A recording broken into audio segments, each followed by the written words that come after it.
নমস্কার বন্ধুরা, আমি বর্ণালী আর আপনারা দেখছেন বর্ণালী রান্নাঘর।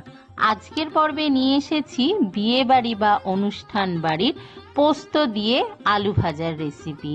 পোস্ত দিয়ে আলু ভাজা সবার বাড়িতেই হয়, কিন্তু ঠিক বিয়ে বাড়ির স্বাদটা বাড়িতে আসে না। আজকে নিয়ে এসেছি সেই সিক্রেট রেসিপিটা। সবার প্রথমে দুটো বড় সাইজের আলুকে আমি লম্বা লম্বা করে কেটে রেখেছি। এবার আমি 1 টিস্পুন পোস্ত শুকনো খোলায় ভালো করে নাড়াচাড়া করে নিচ্ছি, মানে রোস্ট করে নিচ্ছি।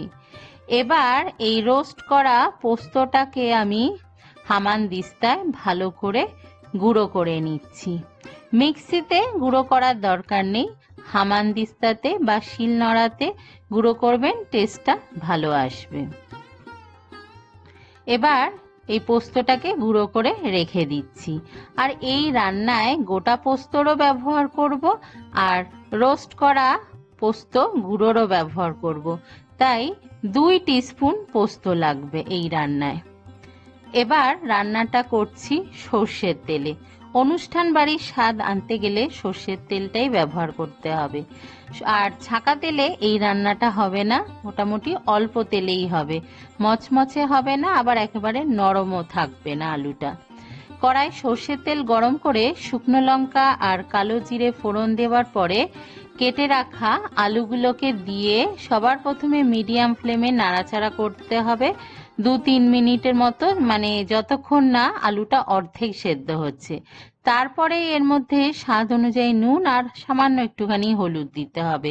প্রথমেই নুন দেওয়া যাবে না, তাহলে আলুটা নরম হয়ে গেলে টেস্টটা ভালো আসবে না। হলুদটা চাইলে স্কিপও করতে পারেন, অনেকে পোস্তর সাথে হলুদটা পছন্দ করেন না, আমি খুব সামান্য ব্যবহার করেছি, আপনারা চাইলে নাও করতে পারেন। এবার আলুটা প্রায় অর্ধেকের বেশি সেদ্ধ হয়ে গেছে।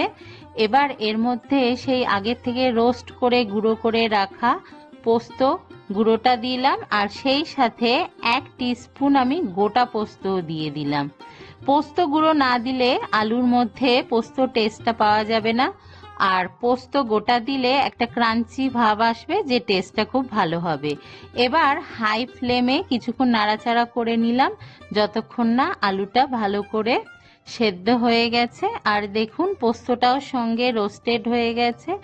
আর গরম ভাতের সাথে এই রেসিপিটা, মানে পোস্ত দিয়ে আলু ভাজা, এখন সার্ভ করার জন্য একেবারে রেডি। অবশ্যই রেসিপিটা ট্রাই করবেন, আর আপনাদের কেমন লেগেছে কমেন্ট করে জানাতে ভুলবেন না। দেখা হবে আবার পরের রেসিপির সাথে। সবাই ভালো থাকবেন, ভালো খান, সুস্থ থাকুন, বাই।